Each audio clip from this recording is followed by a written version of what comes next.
O ideal de liberdade aqui no Brasil ele não é muito almejado, né?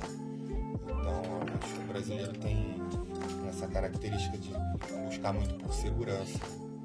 Acredito que assim como outros povos também, né? Mas eu sinto que, por exemplo, nos Estados Unidos eu acho que a população de um modo geral tem mais apreço pela liberdade, que é sempre aquela dicotomia, né? Entre liberdade versus segurança. E realmente não dá para ter os dois ao mesmo tempo.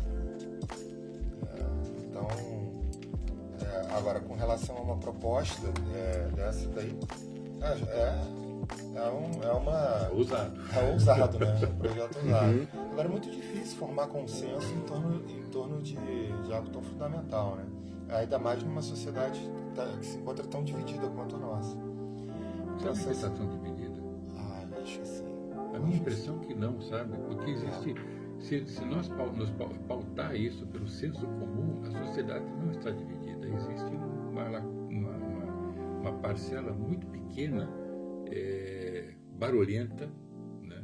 Que dá a impressão de que nós estamos divididos. Mas, cara, a gente conversa com qualquer, ou acompanha a vida de qualquer um que está, digamos, numa posição mais de esquerda, mais progressista, né? Ele quer um carro melhor, ele quer uma casa melhor, ou quer ter uma casa, às vezes não tem uma casa própria, quer ter escola boa para os seus filhos, quer ter saúde, atendimento de saúde, quer ter segurança, não quer bandidagem. No fundo, as pessoas elas foram levadas a discutir deslocadamente situações do ponto de vista mais ideológico, quando no fundo, todos praticamente vivem sob um senso comum. Todo mundo sabe que é certo e errado, só que nós somos levados a essa dicotomia, né, imaginária, que, no meu entender, a única coisa que divide a sociedade são as pautas ideológicas, morais, as pautas morais praticamente. O resto, não vejo, sabe? A mentalidade estatólatra é por falta de conhecimento de uma alternativa, né? Quer dizer, a segurança que você fala, todo mundo prefere ter segurança. O Estado hoje não dá segurança. As pessoas precisam tomar conhecimento, aliás, ter a ciência, né? Despertar que não existe segurança hoje, que ela mesma pode provocar um nível de segurança maior tendo um ambiente econômico melhorado, né? Não estou dizendo que as pessoas são criminosas por causa do péssimo ambiente econômico, mas faz parte, né? Sempre a relação de custo-benefício, né? É preferível ser um aviãozinho, né? Um traficante assumindo o risco, ou é preferível eu trabalhar, ser do bem, ser aceito pela sociedade, que são os valores sobre os quais todos nasceram, independentemente do local. Pode ter nascido em favela, sabe? Mas ele tem um valor moral intrínseco, né? Então, ele vai escolher o caminho do bem, ele vai escolher o lado certo. Mas hoje as escolhas são pautadas pela descrença no Estado, descrença na sociedade. O homem está perdido e não sei o que mais. Quer dizer, se desestruturou não só o tecido social, mas a individualidade, que é aquilo que o Ivomar fala, né, dos ataques da guerra contra a identidade humana, né? Sabe? Então, e é isso que talvez nos tenha dado a um pensamento, né, uma sensação de estarmos muito divididos e desestruturados. Não. Eu acho que estamos perturbados individualmente, sabe, em busca daquilo que foi perdido, que é o senso comum. O Brasil ele passou no século XX por um processo radical e talvez o maior da história de êxodo rural e urbanização, em velocidade e intensidade. Então, para a grande massa das pessoas, esse é um argumento que eu venho desenvolvendo nas minhas aulas e eu acabo pesquisando para os meus alunos e pelo menos metade das turmas tem origem no interior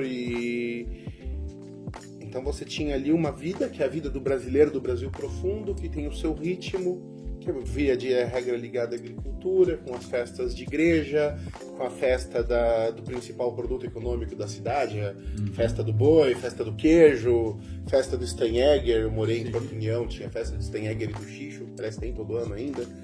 Então tem as festas, tem as coisas da igreja, as pessoas vão na praça e se conhecem e estudam juntas e viajam juntas para estudar, depois montam esse quadro como vida normal.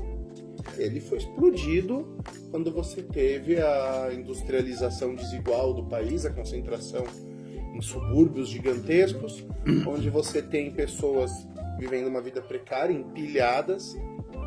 O ritmo de vida muda, e quando muda o ritmo de vida, muda a religiosidade, muda a cultura.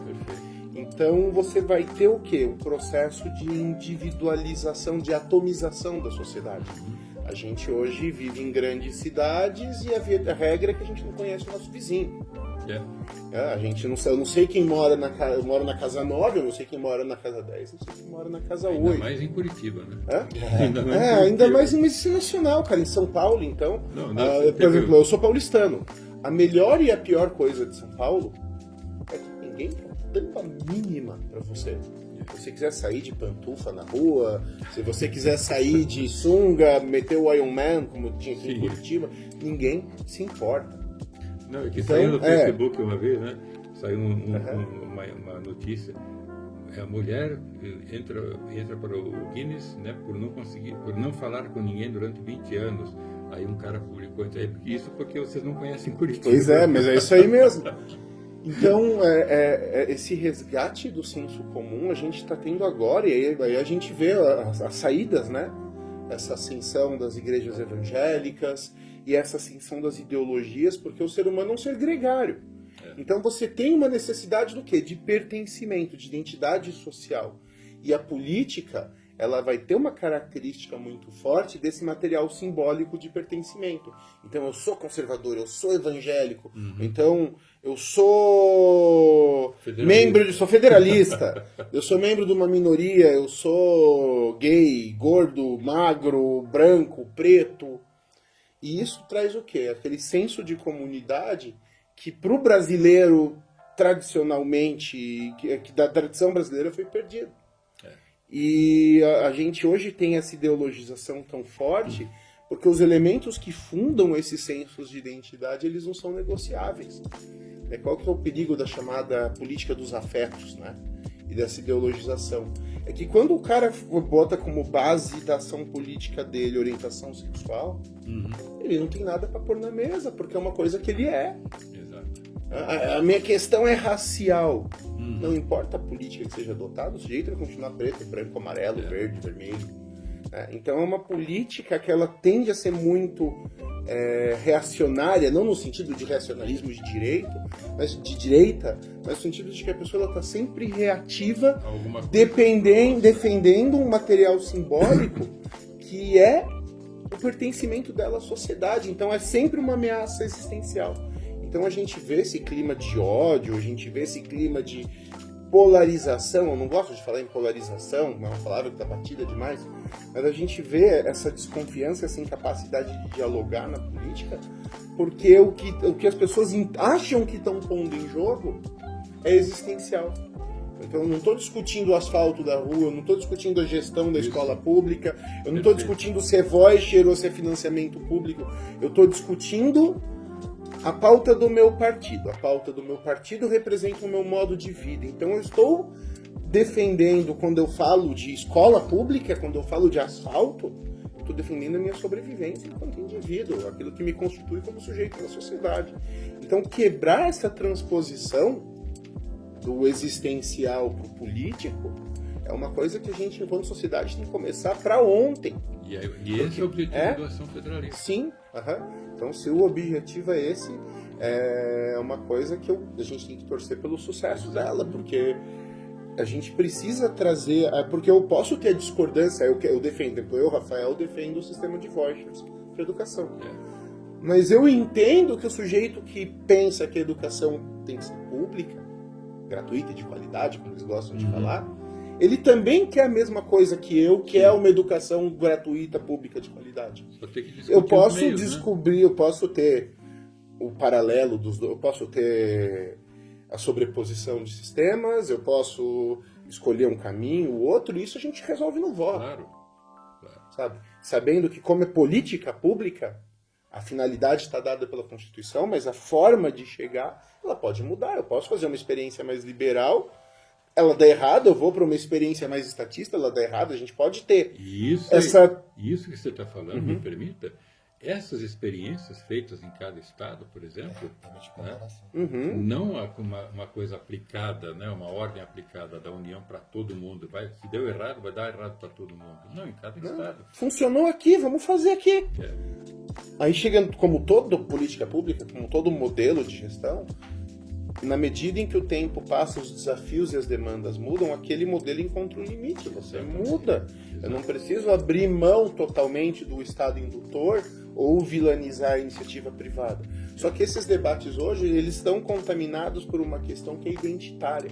Então o sujeito é evangélico e ele está alinhado a uma linha política de direita, e o lado oposto, como não é alinhado ao mesmo partido, representa o quê? Um ataque ao dogma, um ataque à revelação, um ataque ao Cristo. E aí a gente não tem, se o sujeito é evangélico, se ele professa que Jesus Cristo é Deus, ele não vai negociar isso. Sim. E aí você despolitiza o debate. Quando você despolitiza na discussão pública, você joga ele para onde? Você entrega o debate político pro conchavo, pra sombra, pra corrupção, porque as grandes questões não vão ser discutidas em público. E quando são, elas aparecem numa caricatura tão grotesca de ideologia. Eu gosto muito do Eric Wagner, né? A ideologia, ela nunca é um pensamento, ela é sempre um problema filosófico. A gente nunca tem que tratar um ideólogo como um interlocutor, sempre como um problema. E a gente precisa, enquanto sociedade, aprender isso, porque senão...